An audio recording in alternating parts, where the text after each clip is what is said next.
दोस्तों, सितारे global point में आपका स्वागत है। तो आज हम आपको बताने वाले हैं क्लास 12th का पॉलिटिकल साइंस का ऑब्जेक्टिव क्वेश्चन। तो आप इस वीडियो को बिल्कुल स्किप नहीं कीजिएगा, बल्कि ध्यानपूर्वक और अच्छे से देखिएगा। तो चलिए हम लोग डायरेक्ट क्वेश्चन की ओर बढ़ते हैं। अगला यहाँ पर क्वेश्चन देखिएगा। तो यहाँ पर जो आपका पहला क्वेश्चन है, 1967 तक भारत में किस प्रकार की दलीय व्यवस्था थी। तो आपका right answer option number D हो जाएगा।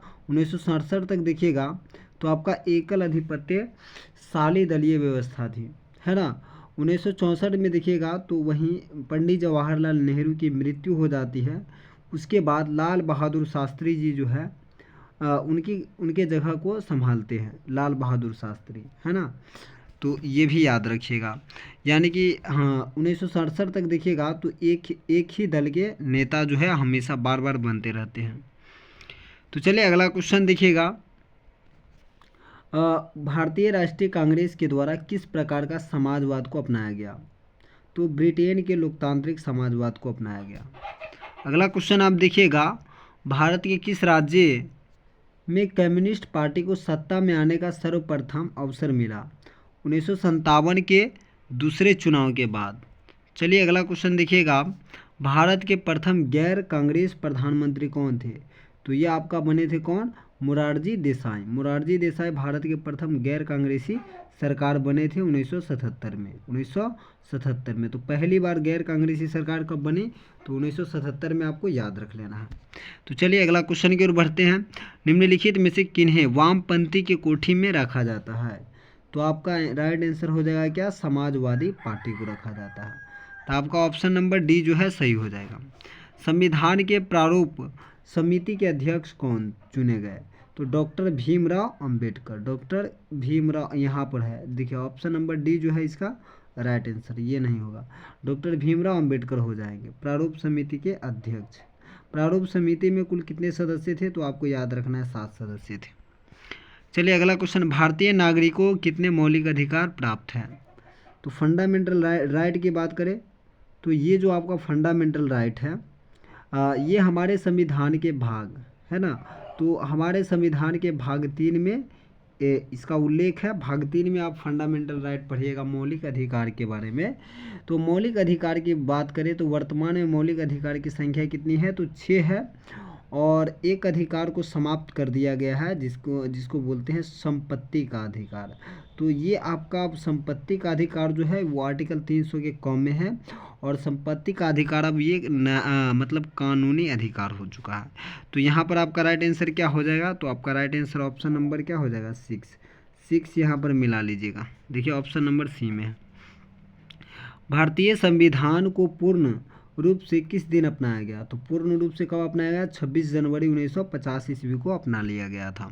वही बात करें अंगीकृत कब हो गया था, तो हमारा संविधान अंगीकृत हुआ 26 नवंबर 1949 को। अंगीकृत कब हो गया, 26 नवंबर 1949 को। और बात करें भारतीय संविधान बनाने में कुल कितना खर्चा लग गया, तो आपका जो खर्चा है वो 64 लाख रुपया लग गया, है ना। और भारतीय संविधान देखिएगा कि पिता किसे कहा जाता है, तो BR अम्बेडकर यानी कि भीमराव अंबेडकर को ही बोला जाता है। तो चलिए अगला क्वेश्चन की ओर बढ़ते हैं। संविधान के किस भाग को जर्मनी से लिया गया। देखिए यहाँ पर हम आपको एक एक चीज़ को क्लियर करते जाएंगे। देखिए मूल अधिकार जिसको फंडामेंटल राइट बोलते हैं, ये आपका USA यानी कि अमेरिका से लिया गया। कहाँ से, अमेरिका से। मौलिक कर्तव्य की बात करें तो ये आपका सोवियत संघ USSR सोवियत संघ रूस से लिया गया, USSR से। राज्य के नीति निदेशक तत्व ये आपका आयरलैंड से लिया गया। कहाँ से लिया गया, तो ये आपका आयरलैंड से लिया गया है, आयरलैंड से।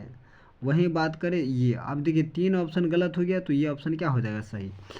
मूल अधिकार की बात करें तो ये आपका भाग किस में है, भाग 3 में। मूल अधिकार की बात करते हैं भाग 3 में। वहीं पर बात करें मौलिक कर्तव्य, तो मौलिक कर्तव्य क्या है, भाग 4 के कॉम में, भाग 4 के कॉम में आपको मिलेगा। राज्य के नीति निदेशकता तो भाग 4 में, भाग 4 में। तो ये सारा जानकारी आपको होना चाहिए। चलिए अगला क्वेश्चन की ओर बढ़ते हैं। संविधान के किस भाग में मौलिक अधिकारों का वर्णन है। तो संविधान के किस अभी ही तो बता, तृतीय भाग में, है ना। तो ऑप्शन नंबर बी सही हो जाएगा। भारत में एकल नागरिकता का विचार किस देश से लिया गया, तो ये आपका हो जाएगा ब्रिटेन। ब्रिटेन से एकल नागरिकता का प्रावधान लिया गया है भारत में। चलिए अगला क्वेश्चन की ओर बढ़ते हैं। भारत में कितने राज्य में द्विसदनात्मक व्यवस्था है? तो ये है आपका 6 राज्य में। आपको ट्रिक याद रखना है कहाँ कहाँ द्विसदनात्मक व्यवस्था है, किस किस राज्य में। तो इसका ट्रिक है यू आम बिकते हैं। ट्रिक क्या है? यू आम बिकते हैं। देखिए बहुत ही आसान याद है रखना, बहुत आसान हो जाता है याद रखना। तो अब देखिए यू से क्या हो जाएगा? उत्तर प्रदेश, आ से आंध्र प्रदेश, म से महाराष्ट्र, बी से बिहार, क से कर्नाटका, त से क्या हो जाएगा? तेलंगाना। तो ये सब आपको याद रखना है।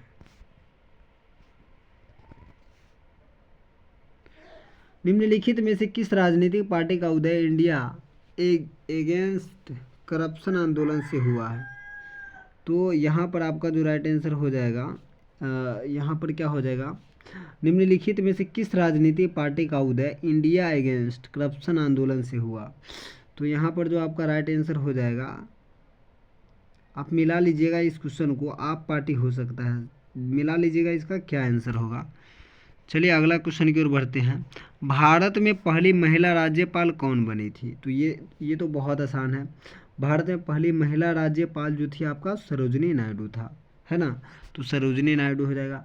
वहीं भारत के प्रथम पूछ देगा महिला कांग्रेस अध्यक्ष कौन थी? तो एनी बेसेंट हो जाएगा। सुचिता कृपलानी ये भारत के प्रथम महिला मुख्यमंत्री थी। तो ये हो जाएगा आपका। किस देश के संविधान विश्व का सबसे बड़ा संविधान है? तो विश्व का सबसे बड़ा संविधान किस देश का है? तो आपका हो जाएगा आंसर भारत। भारत देश का विश्व का सबसे बड़ा संविधान है।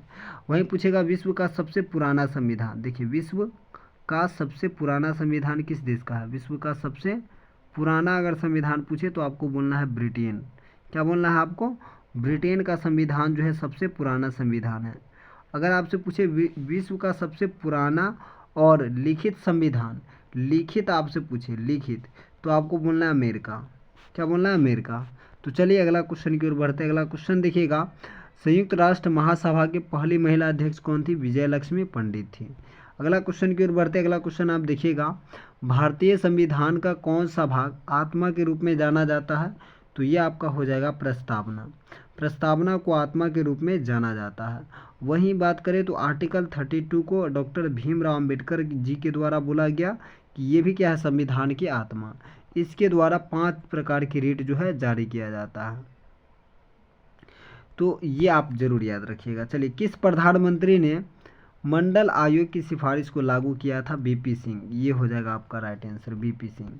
अगला क्वेश्चन 103वां जो संशोधन हुआ है, संवैधानिक संशोधन प्रावधान करता है तो आर्थिक रूप से कमजोर वर्ग को आरक्षण देने के लिए। तो ये आपका right answer option number C हो जाएगा। अगला क्वेश्चन की ओर बढ़ते हैं। विकास के साथ न्याय किस पंचवर्षीय योजना का मुख्य उद्देश्य था? ये आपका हो जाएगा चौथा पंचवर्षीय योजना। चलिए अगला क्वेश्चन की ओर बढ़ते हैं। स्वतंत्र भारत के प्रथम उप प्रधानमंत्री कौन थे? तो ये तो काफ़ी आसान है, सरदार वल्लभ भाई पटेल हो जाएंगे। चलिए अगला क्वेश्चन की ओर, कौन सा संविधान संशोधन नगरीय स्थानीय स्वशासन से संबंधित है? तो आपका right answer option number B हो जाएगा 74वां। 73वां पूछे तो पंचायती राज से संबंधित हो जाएगा। चलिए अगला क्वेश्चन की ओर बढ़ते हैं। भारत में पहला नगर निगम कब स्थापित हुआ? तो 1688 ईस्वी में स्थापित हुआ था। कहाँ? तो आपका हो जाएगा मद्रास यानी कि चेन्नई में। चेन्नई में याद रखिएगा। चलिए अगला क्वेश्चन की ओर बढ़ते हैं। राज्यसभा के सभापति कौन होते हैं? तो राज्यसभा का सभापति जो होता है वो आपका उपराष्ट्रपति होता है। ऑप्शन नंबर सी जो है आपका राइट आंसर हो जाएगा। निम्न में से किसे संसद को संबोधित करने का अधिकार है? तो यहाँ पर देखिएगा संसद को संबोधित वैसे राष्ट्रपति करेगा, लेकिन ऑप्शन ही नहीं है तो इनमें से कोई नहीं मार देंगे। चलिए अगला क्वेश्चन की ओर। 371A का जो संबंध है वो आपका नागालैंड से है। किससे है? नागालैंड से। मिला लीजिएगा। देखिए नागालैंड जिस ऑप्शन में होगा टिक कर लीजिएगा। ऑप्शन नंबर सी में है तो सी को टिक कर लीजिएगा। किसकी सलाह पर किसी राज्य के विधान परिषद को समाप्त किया जा सकता है? तो किसकी सलाह पर समाप्त किया जा सकता है? विधानसभा या राज्यसभा या मुख्यमंत्री या इनमें से कोई नहीं। तो यहाँ पर विधान परिषद समाप्त नहीं होगा, इसलिए इनमें से क्या हो जाएगा? कोई नहीं। धन विधेयक प्रस्तुत किया जाता है। देखिए धन विधेयक कहाँ प्रस्तुत किया जाता है? लोकसभा में। लोकसभा में प्रस्तुत किया जाता है।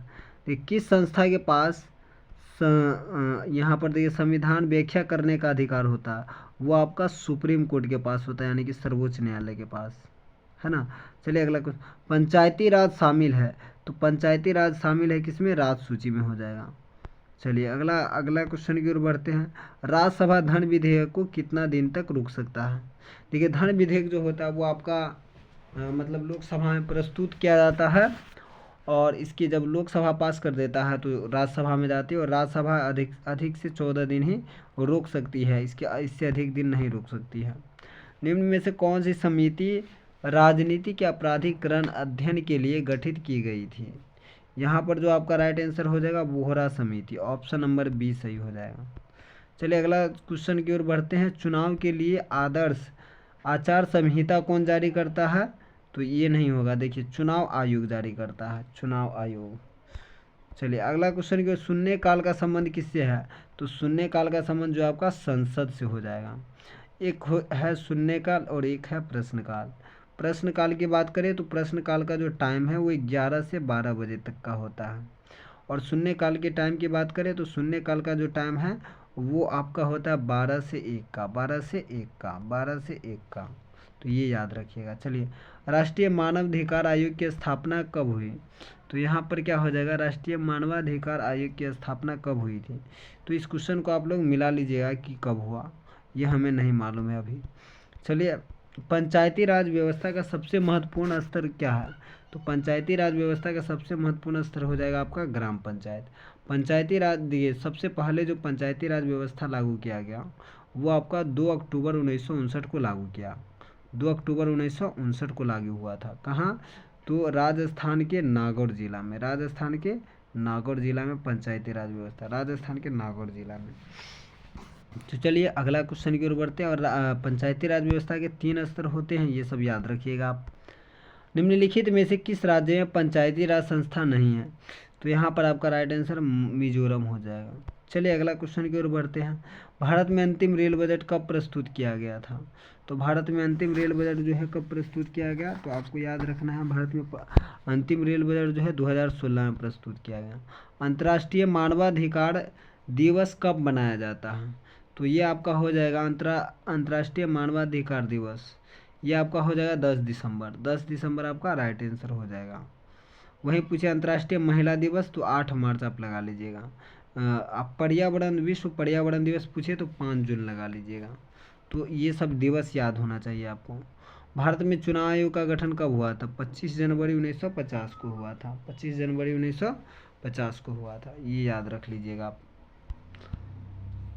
सुरक्षा परिषद की, देखिए सुरक्षा परिषद की बात करें तो सुरक्षा परिषद के कुल 15 सदस्य होते हैं, और जिसमें 10 जो है अस्थाई यानी कि अस्थाई सदस्य होते हैं, और 5 अस्थाई सदस्य होते हैं जिन्हें वीटो प्राप्त होता है।